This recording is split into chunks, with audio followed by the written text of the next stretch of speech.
Caribbean দ্বীপপুঞ্জে সাদা পোশাকে ১৫ বছর পর জয়ের স্বাদ পেয়েছে বাংলাদেশ। এবার রঙিন পোশাকে সেই ধারাবাহিকতা ধরে রাখার মিশন টাইগারদের সামনে। ওয়ানডে সিরিজের ভেন্যুতে পৌঁছে প্রস্তুতিও শুরু করেছে টাইগার্স।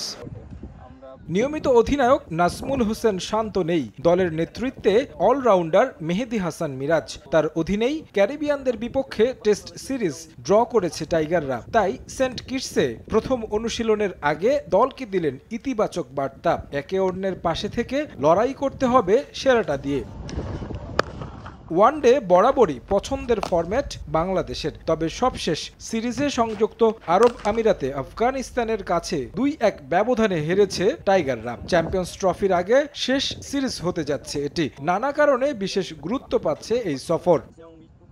আফগানিস্তানের বিপক্ষে সিরিজ থেকে আলো ছড়িয়ে আসছেন পেসার নাহিদ রানা। ১৫০ কিলোমিটার গতিতে বল করে প্রশংসা কুড়িয়েছেন ক্রিকেট বিশ্বে। টেস্ট সিরিজের পর পরামর্শ পেয়েছেন টাইগারদের সাবেক গুরু ক্যারিবিয়ান কিংবদন্তি কোর্টনি ওয়ালশের কাছ থেকে। সেরা ছন্দ দেখিয়ে ওয়ানডে সিরিজেও ভূমিকা রাখতে চান দলের জয়ে। দেখা হয়েছিল, কোর্টনি বলতেছিল যে তুমি লাইফে যেখানে থাকো শিখতে থাকো এবং নিজেকে মেনটেন করো, ফিটনেস দূর রাখো এবং লাইফে যেখানে যাবা শিখবা, শেখার কোনো শেষ নেই। ইন্ডিয়ানের কী চলতেছে এগুলো সেরকমভাবে মাথায় নিই না, জাস্ট একটা জিনিসই ফোকাস করতেছি, মাঠে কেমনি পারফর্ম করা যায় এবং আমার টিমকে কীভাবে আমার বেস্ট পারফর্মটা দেওয়া যায়।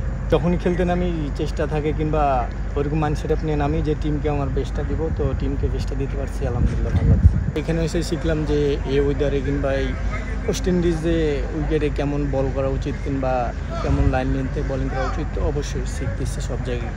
টাইগারদের ওয়ানডে দলের আরেক সদস্য পেসার তানজিম সাকিব গায়ানায় মাত্রই খেলেছেন গ্লোবাল সুপার লিগে। পারফরমেন্সও ছিল দারুণ, সেই অভিজ্ঞতা কাজে লাগাতে চান আসন্ন সিরিজে। হ্যাঁ, গ্লোবাল সুপার লিগ এটা আমার প্রথম কোনো বাইরের ফ্র্যাঞ্চাইজি ক্রিকেট লিগ ছিল।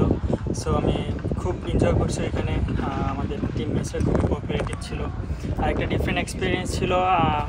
বাট ক্রিকেট খেলা সব জায়গাতেই সমান, ভালো বল সব জায়গাতেই ভালো বল। আমি জাস্ট মেনটেন করার চেষ্টা করছি, ভালো বল করব। সো আলহামদুলিল্লাহ, যদি আশানুরূপ ফলাফল আমরা করতে পারি নাই, বাট আমি খুব এনজয় করছি এখানে। আর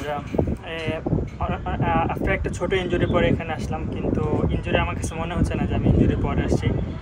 খুব ভালো ফিল করতেছি আলহামদুলিল্লাহ। বডি ইজ ওকে আছে, মেন্টালিটি অনেক ভালো আছে এখন আলহামদুলিল্লাহ।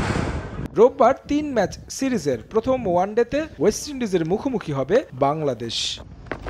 তারেক হাসান শিমুল, সময় সংবাদ।